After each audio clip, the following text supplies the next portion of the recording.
ಅಮೃತಮಯ ದೇವಲೋಕದ ಸೌಂದರ್ಯದಿಂದ ಜನಿಸಿದ ಮೇನಕಾ ಅಪ್ಸರೆ ಅವಳು ಕೇವಲ ಸೌಂದರ್ಯದ ಪ್ರತಿರೂಪವಲ್ಲ, ಅವಳು ನಿಗೂಢಳೂ ಹೌದು. ಒಳೆಯುವ ಚಂದ್ರನ ಮೃದು ಪ್ರಭಾವ, ಆಳವಾದ ರಾತ್ರಿಯ ನಿಶ್ಶಬ್ದತೆ, ಈ ಎರಡರ ಮಿಶ್ರಣದಲ್ಲಿ ಜನಿಸಿದ ದೇವಲೋಕದ ಅದ್ಭುತ. ಅವಳ ದೇಹದಿಂದ ಶ್ರೀಗಂಧದ ಪರಿಮಳ ಹರಡುತ್ತಿತ್ತು. ಅವಳು ಚಿನ್ನದ ಕಣಿವೆಗಳಲ್ಲಿ ಅಲೆದಾಡಿದಾಗ ಪ್ರಕೃತಿಯೇ ನಿಂತು ಅವಳನ್ನ ನೋಡಿದಂತಿತ್ತು. ಅವಳು ನಗುತ್ತಿದ್ದಾಗ ದಿಕ್ಕುಗಳೇ ಅವಳ ಧ್ವನಿಯಲ್ಲಿ ಬಂಧಿತರಾಗುತ್ತಿದ್ದವು. ಅವಳ ನೋಟ ಯಾರ ಮೇಲಾದರೂ ಬಿದ್ದರೆ ಅವನು ಕಾಲದ ಮಿತಿಯನ್ನೇ ಮರೆತು ಬಿಡುತ್ತಿದ್ದನು. ಸ್ವರ್ಗದ ನೃತ್ಯದಲ್ಲಿ ಮುಳುಗಿದ್ದ ಮೇನಕಾಳ ಬಿಲ್ಲು ಆಕಾಶದಲ್ಲಿ ತೂಗಾಡುತ್ತಿದ್ದಾಗ ನಕ್ಷತ್ರಗಳೇ ನಿಂತು ಅವಳ ನೃತ್ಯವನ್ನ ನೋಡುತ್ತಿದ್ದವು. ಆದರೆ ಈಗ ಶುರುವಾಗುತ್ತೆ ಅವಳ ನಿಜವಾದ ಕತೆ. ಅದು ರಾತ್ರಿಯ 3ನೇ ಪಹರ. ದಟ್ಟವಾದ ಕಾಡು ಕತ್ತಲೆಯಲ್ಲಿ ಮುಳುಗಿತ್ತು. ದೂರದಿಂದ ಕಾಡು ಪ್ರಾಣಿಗಳ ಮಂದ ಶಬ್ದ ಮಾತ್ರ ಕೇಳಿಸುತ್ತಿತ್ತು. ಮಹರ್ಷಿ ವಿಶ್ವಾಮಿತ್ರರು ಆಳವಾದ ಧ್ಯಾನದಲ್ಲಿ ಮಗ್ನರಾಗಿದ್ದರು. ಅವರ ಸುತ್ತಲೂ ದೈವಿಕ ಪ್ರಕಾಶ ವಲಯ ಹರಡಿತ್ತು. ದೇವರುಗಳು ಸಹ ಅವನ ತಪಸ್ಸಿನ ತೀವ್ರತೆಯನ್ನ ಭಯದಿಂದ ನೋಡುತ್ತಿದ್ದರು. ಇಂದ್ರನ ಮನಸ್ಸಿನಲ್ಲಿ ಭಯ ಉಂಟಾಯಿತು.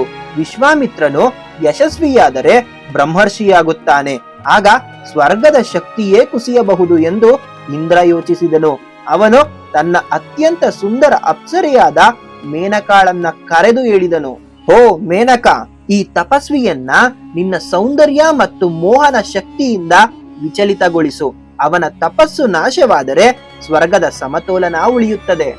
ಮೇನಕಾ ಮುಸುಕಾದ ನಗುವಿನೊಂದಿಗೆ ಆಕಾಶದಿಂದ ಭೂಮಿಗೆ ಇಳಿದಳು.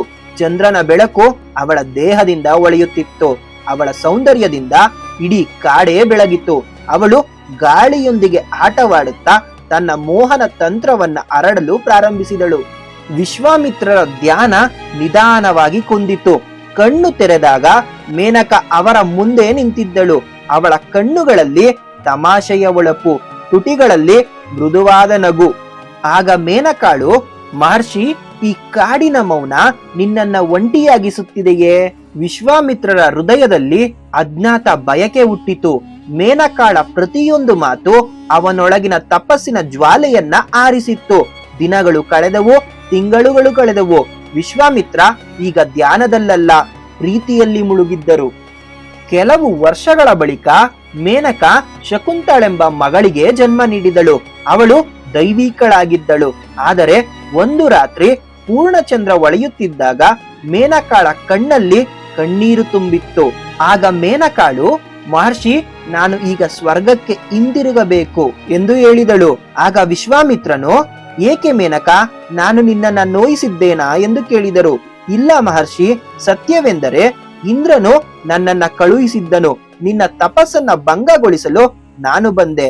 ಆದರೆ ನಿನ್ನ ಮೇಲೆ ನಿಜವಾದ ಪ್ರೀತಿ ನನಗೆ ಹುಟ್ಟಿತು. ಆದರೆ ನಾನು ಅಪ್ಸರೆ, ಭೂಮಿಯ ಮೇಲೆ ನನ್ನ ಸ್ಥಾನವಿಲ್ಲ.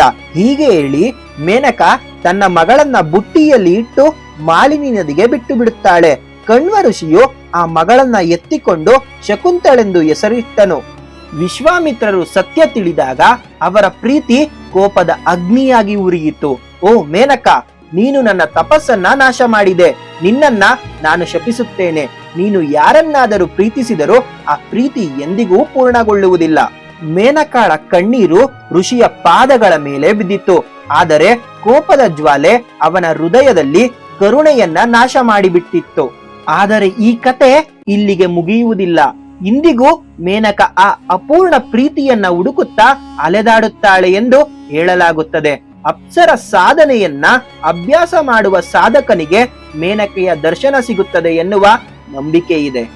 ಹಾಗಾದರೆ ಅಪ್ಸರ ಸಾಧನಾ ವಿಧಾನ ಹೇಗಿರುತ್ತದೆ? ಮೊದಲನೆಯದ್ದಾಗಿ ಸ್ನಾನ ಮಾಡಿ ಶುದ್ಧ ಬಟ್ಟೆ ಧರಿಸಿ ಉತ್ತರದತ್ತ ಮುಖ ಮಾಡಿ ಶಾಂತವಾಗಿ ಕುಳಿತುಕೊಳ್ಳಬೇಕು. ನಂತರ ಮೊದಲು ಗಣಪತಿಯ ಮಂತ್ರ ಓಂ ಗಣ್ ಗಣಪತಿಯೇ ನಮಃ, ನಂತರ ಮೇನಕಾ ಅಪ್ಸರ ಮಂತ್ರ ಓಂ ಹರಿ ಶ್ರೀ ಶ್ರೀ ಮೇನಕಾ ಅಪ್ಸರ ಅಚ್ಚ ಗಚ್ಚ ಸ್ವಾಹ.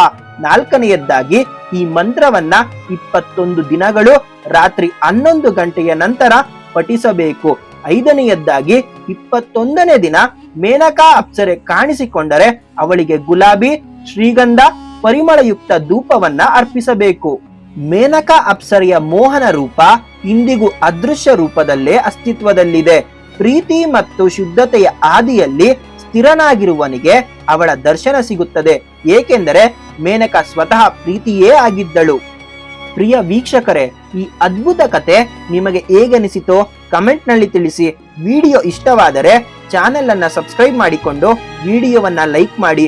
ಮತ್ತೊಮ್ಮೆ ಭೇಟಿಯಾಗೋಣ. ವೀಕ್ಷಕರೇ, ನಿಮ್ಮ ಆರೋಗ್ಯದ ಮೇಲೆ ಗಮನವಿರಲಿ.